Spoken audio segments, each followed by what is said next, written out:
नमस्कार, मैं हूं कृपाली पूर्विया। आप देख रहे हैं चैनल 9 न्यूज। आपने अगर हमारा चैनल सब्सक्राइब नहीं किया है तो सब्सक्राइब करने के साथ ही बेल आइकन दबाना नहीं भूलें। खबरों पर जाने से पहले नजर डालते हैं हेडलाइंस पर। उदयपुर में पॉक्सो कोर्ट ने नाबालिग से दुष्कर्म के आरोपी को सुनाई सजा। आरोपी की हुई 20 साल की सजा तो वहीं 20,000 रुपए का लगाया आर्थिक जुर्माना।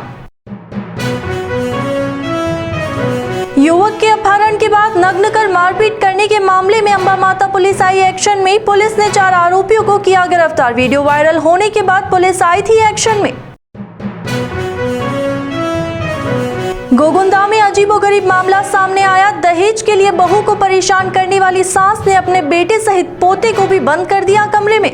बहू ने सास के खिलाफ दर्ज करवाया था मुकदमा।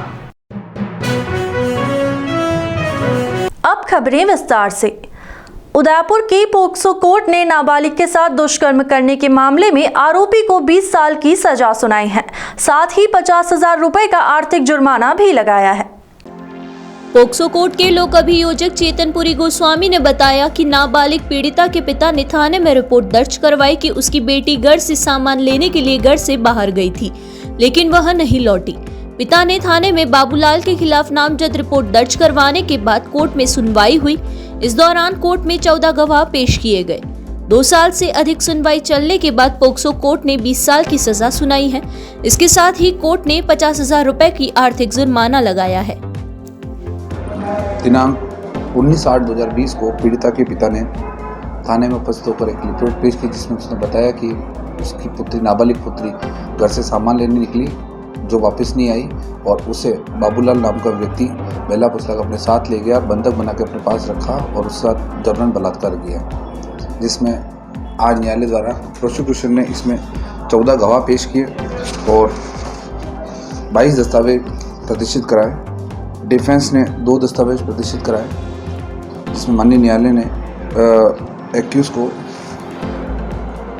धारा 363-366 में दोष मुक्त करके तथा अपराध 376(2)(n) में और पॉक्सो की धारा 5(6) में दोषित किया, जहां पर अभियुक्त को दोषित में 20 साल की कठोर कारावास से दंडित किया गया और 50,000 रुपये आर्थिक दंड से दंडित किया।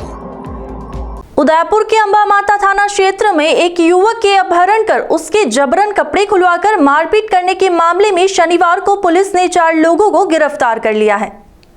पीड़ित का वीडियो वायरल होने के बाद अंबा माता थाना पुलिस एक्शन में आई और आनन फानन में 4 आरोपियों को पकड़कर थाने ले आई।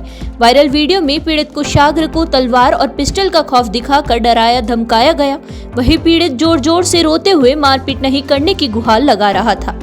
अंबा माता थाना पुलिस ने कार्यवाही के बाद बताया कि कुशाग्र चंपावत के रिपोर्ट पर मुख्य आरोपी साहिल सहित फरहान अंसारी, मोइन और खादिम को गिरफ्तार किया गया। पुलिस अब इस मामले में 4 से पूछताछ कर रही है।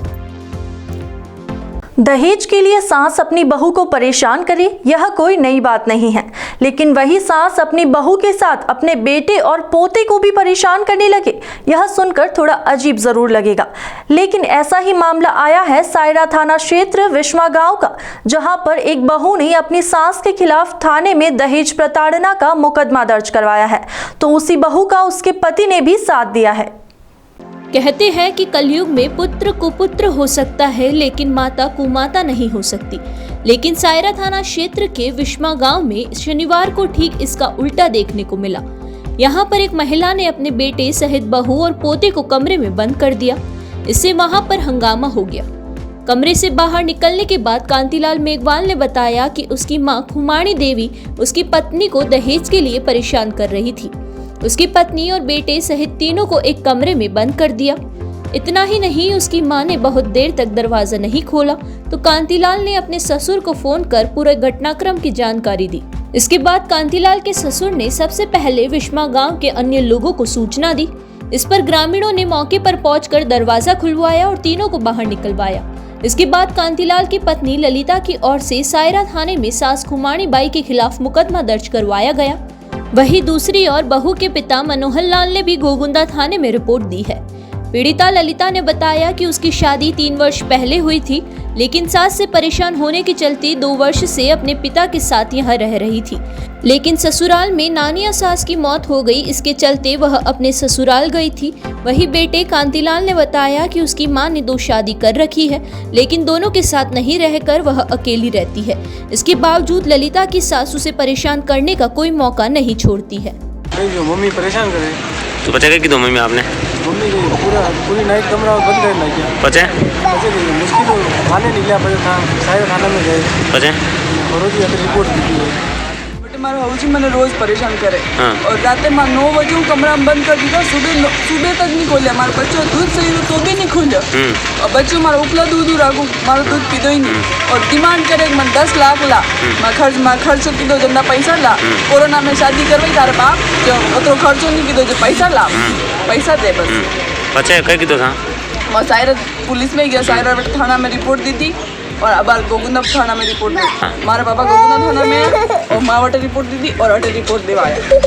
अगर माँ मुँह कहीं भी करूँ और माँ हस्बैंड भी कहीं भी करे दिया पूरी जिम्मेदारी प्रशासन ली जाएगी और माँ दो भी कभी भी खुदा न खाता मानो कहीं भी वेगा बड़ी जिम्मेदारी मेरी सास है।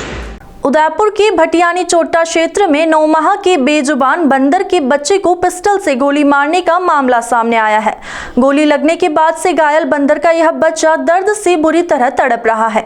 एक्सरे जांच में पता लगा कि बंदर के बच्चे की रीढ़ की हड्डी में गोली फंसी है, जिससे वह अपने पीछे के दोनों पैर से नहीं चल पा रहा है। इस बच्चे के पीछे का हिस्सा एक तरफ से पैरालिसिस की तरह हो गया है। गोली लगने के बाद उसे तड़पता देख साथी बंदर उसके आसपास घूम रहे थे। ऐसे में बड़े प्रयास के बाद घायल बंदर के बच्चे को रेस्क्यू किया गया। एनिमल फीड के सदस्य विनय सोनी और शालू जैन के पास एक फोन आया कि बंदर का एक छोटा बच्चा शायद ऊंचाई से गिरने की वजह से घायल हो गया है। ऐसे में एनिमल फीड टीम मौके पर पहुंची और मुश्किल से बंदर को रेस्क्यू किया। तब पता लगा कि बच्चे के पीठ में गहरा घाव है। कल दिन को लगभग 3-3:30 बजे हमें भटियानी चौहट्टा से कॉल आया कि कुछ लड़ाते हुए कुछ बंदरों में से एक बच्चा गिर गया है, तो उसकी दोनों पैरों में फ्रैक्चर हुआ है। तो मैंने जैसे कि हम लोग कोई भी रेस्क्यू कॉल आता है तो उसका वीडियो मंगवाते हैं। वीडियो मंगवाया तो उसमें यही लग रहा था कि इसको फ्रैक्चर है, क्योंकि पीछे का जो नीचे का हिस्सा था वो काफ़ी डाउन था, वो घसीट के पैर चल रहा था। तो हमने कहा कि भाई ये जो है हम इसको चेटक ले जाते हैं कि अगर फ्रैक्चर होगा तो, क्योंकि एक्सरे मशीन वहीं पे है। तो उसके बाद में वो लोगों का कोई रिस्पांस नहीं आया, काफ़ी कॉल आए, हम लोगों ने उनको पूरा बताया उसके लिए। उसके बाद आज सुबह हमें लगभग 5:30 बजे मुझे यहाँ के एक सफाई कर्मचारी हरीश सुथार करके ऐसा कुछ नाम था उनका, मुझे ध्यान नहीं पूरे तरीके से, उनका मुझे कॉल आया कि मैडम मैं यहाँ झाड़ू लगा रहा हूँ और मुझे यहाँ पे एक ये बच्चा दिखा है और ये बहुत बुरी कंडीशन में है, चारों तरफ कुत्ते वगैरह दौड़ रहे हैं इसको पकड़ने के लिए। तो मैंने उनसे वीडियो मंगवाया तो मुझे मालूम चला कि ये तो वही कल वाला बच्चा। फिर उन्हीं सब लोगों से मैंने सुबह 6 बजे करीब संपर्क किया। तो सुबह 9:30 बजे करीब इसका एक्सरे हुआ। उस एक्सरे में हमें मालूम चला वो एक्सरा कि उसके अंदर जो स्पाइनल कॉर्ड है उसके अंदर उसको किसी ने गोली मार दी है और कल दिन को इसको गोली मारी गई है। वो बुलेट उसकी रीढ़ की हड्डी के बीच में फंसी हुई है और जो यहाँ के डॉक्टर्स हैं उनका कहना ये है कि अगर वो बुलेट निकाली जाती है तो भी ये बच्चा मर जाएगा और नहीं निकाली जाती है तो भी ये बच नहीं पाएगा। यहाँ पर रुकेंगे छोटी सी ब्रेक के लिए। ब्रेक के बाद फिर हाजिर होते हैं कुछ खबरों के साथ।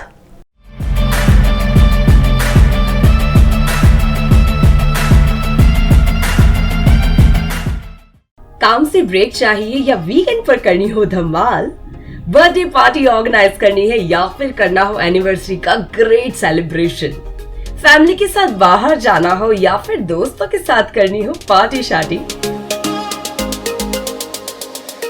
तो Nightingale resorts could be your best option, जो आपको देता है स्विमिंग पूल,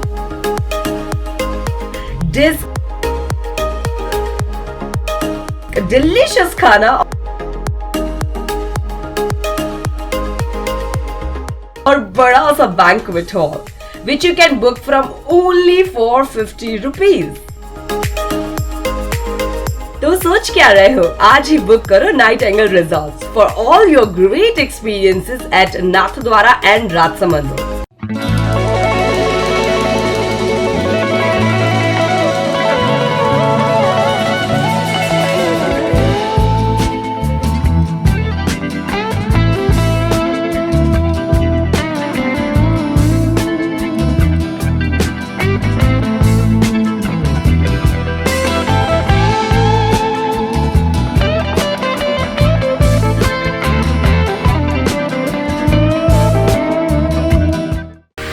जैसे दुल्हन के रूप को निखारने के लिए श्रृंगार जरूरी होता है, वैसे ही घर की रौनक को बढ़ाने के लिए रंग जरूरी होते हैं। इसलिए एलेक्सा पेंट आपके लिए लाया है।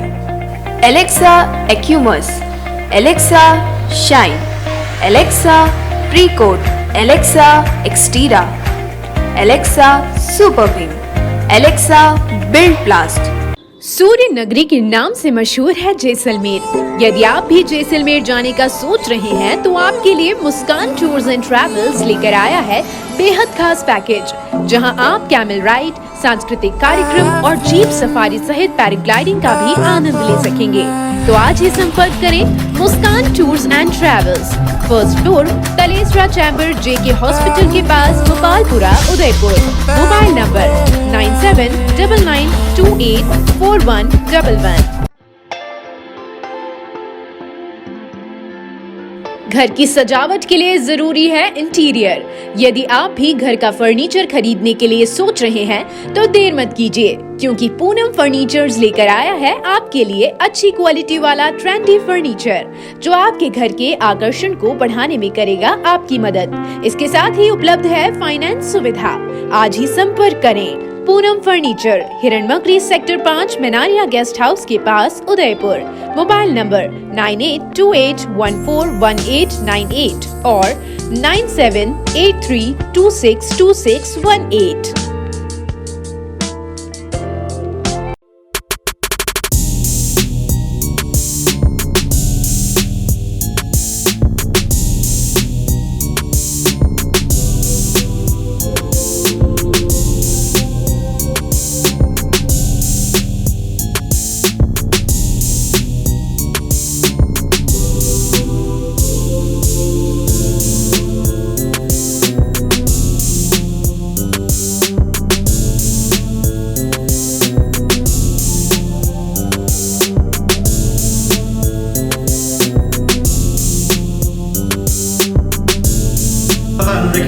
वो आप देख सकते हैं, इसके ऊपर हम खड़े भी हो जाएंगे, इतना बड़ा आदमी, कोई दिक्कत नहीं।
ब्रेक के बाद आपका स्वागत है। बढ़ते हैं अगली खबरों की ओर। उदयपुर नगर निगम परिसर में बने पार्क में अवैध गतिविधियों का संचालन आम बात हो गई है और कई बार ऐसा भी होता है कि इन अवैध गतिविधियों के चलते आम लोगों का वहां पर बैठना मुश्किल हो जाता है। शनिवार को पार्क के मेन गेट पर दो युवक युवती आपस में लड़ पड़े। दोनों को छुड़वाने के लिए मौके पर पुलिस को आना पड़ा। स्क्रीन पर दिखाई दे रहा यह नज़ारा इन दिनों आम हो गया है। यह नज़ारा है उदयपुर नगर निगम के बाहर बने पार्क का। पार्क के मेन गेट के बाहर जब युवक युवती आपस में लड़ते दिखाई दिए और दोनों ने एक दूसरे पर जमकर लाते घूंसे बरसाए तो मानो वहां पर तमाशा देखने वालों की भीड़ जमा हो गई। इतना ही नहीं, यह नज़ारा आए दिन देखने को मिल जाता है और ऐसा इसलिए होता है कि इस पार्क में आपको ऐसी कई महिलाएं और युवतियां मिल जाएगी जो कि शहर के बाहर से आकर यहाँ पर अवैध गतिविधियों में लिप्त होती है। दिन भर आने जाने वाले लोगों से बात कर उन्हें फंसाने का काम किया जाता है और निगम के आसपास बनी छोटी मोटी होटलों में जाकर अवैध कार्य किया जाता है। इससे इस पार्क का माहौल पूरी तरह से खराब हो गया है। आप युवक युवती को आपस में लड़ते देख इस बात का अंदाजा तो लगा सकते हैं कि दोनों ही नशे की हालत में एक दूसरे से जमकर लड़ रहे हैं। हालांकि इनके लड़ने का कारण तो पता नहीं चला, लेकिन जब यहाँ पर भीड़ इकट्ठा हुई तो कुछ लोगों ने पुलिस को इसकी सूचना दी। इस पर सूरजपोल थाना पुलिस मौके पर पहुंची और पुलिस ने दोनों को अलग अलग करवाकर आगे की कार्यवाही को अंजाम दिया। लेकिन तब तक यहाँ से गुजरने वाले लोगों के लिए रास्ता जाम हो चुका था। पुलिस ने भी मौके पर पहुंचकर रास्ते को खुलवाया और वहां तमाशबीन बने लोगों को वहां से हटवाया। उदयपुर में दिन ब दिन चोरों चक्कों के हौसले इतने बुलंद होते जा रहे हैं कि दिन दहाड़े वारदात को अंजाम देने से भी नहीं चुक रहे हैं। जहां पहले चोर चोरी की वारदात को रात के अंधेरे में अंजाम देते थे, अब वही चोर इतने बेखौफ हो गए हैं कि दिन में भी चोरी और लूटपाट की वारदात कर रहे हैं। शनिवार को ऐसा ही एक मामला सामने आया और नगर निगम के सामने स्थित पंजाब नेशनल बैंक के बाहर से खड़ी कार के दो युवकों ने कांच तोड़े और कार में रखे 7,000 रुपए, जरूरी कागजात और कुछ चाबियां चुरा ले गए। बताया जा रहा है कि कार बैंक के कर्मचारी की थी। वारदात के बाद बैंक के बाहर लोगों की भीड़ इकट्ठा हो गई। बैंक के बाहर लगे सीसीटीवी में यह पूरा मामला कैद हो गया। इसके बाद बैंक प्रशासन ने इसकी सूचना पुलिस को दी। मौके पर पहुंची सूरजपोल थाना पुलिस ने सीसीटीवी फुटेज के आधार पर मामले की जांच शुरू कर दी है। राज्य सरकार की राइट टू हेल्थ बिल के विरोध में पिछले कुछ समय से रेजिडेंट डॉक्टर्स के साथ निजी अस्पतालों के डॉक्टर्स हड़ताल पर थे। रेजिडेंट डॉक्टर्स की सरकार से वार्ता होने के बाद उन्होंने अपनी हड़ताल को समाप्त कर दिया, लेकिन निजी अस्पताल के चिकित्सकों की हड़ताल अब भी जारी है। उदयपुर में शनिवार को आरएनटी मेडिकल कॉलेज के बाहर इंडियन मेडिकल एसोसिएशन द्वारा प्रदर्शन किया गया। शनिवार को किए गए क्रमिक अनशन में महिला डॉक्टर्स अनशन में शामिल हुई। आईएमए के पदाधिकारियों ने बताया कि आरटीएच बिल के विरोध में प्राइवेट हॉस्पिटल एवं चिकित्सा संस्थान बंद है। शनिवार को आरएनटी मेडिकल कॉलेज के मुख्य गेट पर शुरू हुए प्रदर्शन में डॉक्टरों ने जमकर नारेबाजी की। निजी अस्पताल के डॉक्टरों ने बताया कि सरकार द्वारा राइट टू हेल्थ बिल लागू किया है, इससे निजी अस्पतालों को काफी नुकसान है। वहीं इस बिल से काफी निजी अस्पताल बंद भी हो जाएंगे, इसलिए डॉक्टर इसका पूरे जोर तरीके से विरोध कर रहे हैं। वहीं राइट टू हेल्थ बिल में सरकार ने सभी इलाज को इमरजेंसी में जोड़ा है, इससे अस्पतालों को बड़ी परेशानी आ सकती है। सरकार का विरोध जताने के साथ ही बिल को काला कानून बताते हुए बिल को निरस्त करने की मांग की। इस दौरान आईएमए के पदाधिकारी भी मौजूद रहे। मैं आपको एक बात बताना चाहता हूँ कि ये कहाँ तक न्याय संगत है कि एक प्राइवेट अस्पताल वाला अपने खर्चे पे अस्पताल बनाया, करोड़ों रुपए खर्च करके मशीन लाया, बैंक का लाखों रुपया महीना ब्याज चुका रहा है और अपने स्टाफ को सैलरी दे रहा है, जिसमें गवर्नमेंट का कोई योगदान नहीं है। और वो चाहते हैं कि हम मरीजों का इलाज फ्री करें। इमरजेंसी में हम भी फ्री करने के लिए तैयार हैं, लेकिन इमरजेंसी डिफाइंड तो हो। सरकार ने तो सारे चौराहों पे बोर्ड लगा दिए हैं कि सरकार की तरफ से ऐसी नीति लागू कर दी गई है कि हर प्राइवेट हॉस्पिटल में जनता का इसका इलाज फ्री होगा। देखिए, ये न्याय संगत नहीं है। अब गांधी जी के बताए रास्ते पर चलने के अलावा हमारे पास और क्या रास्ता बचता है? कई लोग हमारे आंदोलन पर उंगलियां उठा रहे हैं। मैं उनसे एक ही बात पूछना चाहता हूँ कि इस वर्तमान युग में अगर हम सत्याग्रह टाइप हड़ताल ना करें तो क्या करें? क्या हमारी सरकार इतनी संवेदनशील है कि डॉक्टर काली पट्टी पहनकर अपना काम करेंगे तो वो सरकार हमारी बात सुन लेगी? क्या आप इस बात से सहमत हैं? हज कमेटी ऑफ इंडिया ने इस बार पूरे देश की एक साथ अलग अलग राज्यों की लॉटरी निकाली है। इसमें राजस्थान के कुल 6,181 आवेदन प्राप्त हुए हैं, जिसमें से 6,184 आवेदकों पर हज का सिलेक्शन हो गया है। उदयपुर संभाग के कुल 350 हज यात्री जाएंगे। उदयपुर जिले से 245, बांसवाड़ा जिले से 44, डूंगरपुर जिले से 31, राजसमंद जिले से 30 हज यात्री जाएंगे। राजस्थान स्टेट हज कमेटी के जिला संयोजक मोहम्मद अयूब डायर ने बताया कि इस बार हज पर जाने वालों की पहली किश्त 81,800 रुपए जमा कराने होंगे। इसकी आखिरी तारीख 7 अप्रैल है। दूसरी किश्त राशि एवं कुर्बानी राशि अभी हज कमेटी द्वारा तय नहीं की गई है, जिसकी सूचना जल्द ही दी जाएगी। इस वर्ष हज पर जाने वाले हाजी साहिबान कलेक्ट्रेट परिसर में हज कार्यालय पर अधिक जानकारी के लिए राब्ता कायम कर सकते हैं। हज की कल कुर्रा की तारीख थी 31 मार्च को सेंट्रल गवर्नमेंट ऑफ इंडिया हज कमेटी के द्वारा कुर्रा खोला गया था, जिसमें तमाम जितने भी आवेदन थे समस्त भारत से सब आ चुके हैं और सबके पूरे में नंबर आ चुके हैं। लेकिन राजस्थान से 6,181 लोगों ने आवेदन किया था, जिसमें 6,164 लोगों का कुर्रे में नंबर आ चुका है। सिर्फ 17 की वेटिंग पूरे राजस्थान से है जो कम्प्लीट समझे आप, जो पूरी हो चुकी है। तो सभी लोग इस बार हज पर राजस्थान से हज पर जाएंगे। किश्त कितनी तय की गई है सर? पहली किश्त सेंट्रल गवर्नमेंट ऑफ इंडिया हज कमेटी द्वारा 81,800 रुपए तय की गई है, जो 7 अप्रैल तक जमा करानी है। कांग्रेस नेता मोहम्मद फिरोज ने बताया कि हज कमेटी ऑफ इंडिया द्वारा हज ट्रेनर कैंप 15 मई तक होगा और हज पर जाने वाले हाजियों को हज पर किए जाने वाले अरकान एवं टीकाकरण हेतु स्टेट हज कमेटी द्वारा शिविर लगाया जाएगा, जो कि अलीपुरा रजा गार्डन में होगा, जिसमें संभाग से जाने वाले तमाम हाजी मौजूद रहेंगे, जिसमें इस्लामी आलिम द्वारा हज में होने वाले इस्लामिक अरकान के बारे में बताएंगे। मेडिकल टीम द्वारा टीकाकरण कर प्रमाण पत्र दिया जाएगा। कल सेंट्रल बोर्ड ऑफ हज कमेटी द्वारा जो हज पे जाने वाले मुकद्दस यात्री है उनकी लॉटरी निकाली गई। उसमें उदयपुर संभाग से करीबन 341 लोगों का चयन हुआ है उदयपुर में, और उदयपुर संभाग में करीबन 350 लोग हज पे जाएंगे। ठीक है, अभी वेटिंग कितने हैं sir? Waiting all over Rajasthan में 17 हैं, लेकिन उम्मीद है कि हमें ये सब क्लियर हो जाएंगे, इसमें कोई दिक्कत नहीं आएगी। राजस्थान विद्यापीठ विश्वविद्यालय के संगठक department of computer science and IT विभाग की ओर से शनिवार को आईटी सभागार में डिजिटल मार्केटिंग विषय पर 1 दिवसीय राष्ट्रीय सेमिनार का आयोजन किया गया। सेमिनार का शुभारंभ कुलपति प्रोफेसर एस सारंग देवोत, कुल प्रमुख भंवरलाल गुर्जर, निदेशक प्रोफेसर मंजू मंडोत ने किया। इस मौके पर प्रोफेसर सारंग देवोत ने कहा कि पूरी दुनिया में डिजिटल मार्केटिंग का एक बड़ा बाजार तैयार हो चुका है। 142 करोड़ की आबादी वाले देश में सोशल मीडिया प्लेटफॉर्म फेसबुक पर 32 करोड़, ट्विटर पर करीब 23 करोड़ और इंस्टाग्राम पर 26 करोड़ इनका उपयोग कर रहे हैं, जिसके कारण स्वास्थ्य, मनोरंजन, शिक्षा, टूरिज्म सहित हर क्षेत्र में काम करने वाली देश विदेश की बड़ी बड़ी कंपनियां इनका लाभ ले रही है। एक अनुमान के अनुसार आने वाले 4 वर्षों में देश में 6.5 करोड़ डिजिटल स्किल्ड युवाओं की जरूरत होगी। प्रोफेसर सारंग देवोत ने कहा कि डिजिटल मार्केटिंग का प्रयोग सावधानी के साथ करने की आवश्यकता है।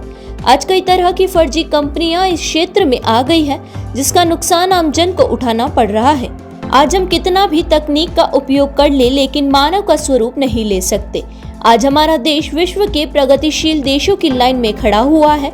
भारत को विकसित देश बनाना है तो टेक्नोलॉजी का उपयोग जरूरी है। शिक्षा, चिकित्सा, कृषि या कोई भी अन्य क्षेत्र हो, हर क्षेत्र में टेक्नोलॉजी का उपयोग हो रहा है। तकनीक के दौर में व्यक्ति अपने वास्तविक ज्ञान को भूलता जा रहा है, जो चिंता का विषय है। एक बार फिर नजर डालते हैं हेडलाइंस पर। उदयपुर में पॉक्सो कोर्ट ने नाबालिग से दुष्कर्म के आरोपी को सुनाई सजा। आरोपी की हुई 20 साल की सजा, तो वहीं 20,000 रुपए का लगाया आर्थिक जुर्माना। युवक के अपहरण के बाद नग्न कर मारपीट करने के मामले में अंबा माता पुलिस आई एक्शन में। पुलिस ने 4 आरोपियों को किया गिरफ्तार। वीडियो वायरल होने के बाद पुलिस आई थी एक्शन में। गोगुंदा में अजीबोगरीब मामला सामने आया। दहेज के लिए बहू को परेशान करने वाली सास ने अपने बेटे सहित पोते को भी बंद कर दिया कमरे में। बहू ने सास के खिलाफ दर्ज करवाया था मुकदमा। तो अब दीजिए इजाजत और आप बने रहिए चैनल 9 न्यूज के साथ। नमस्कार।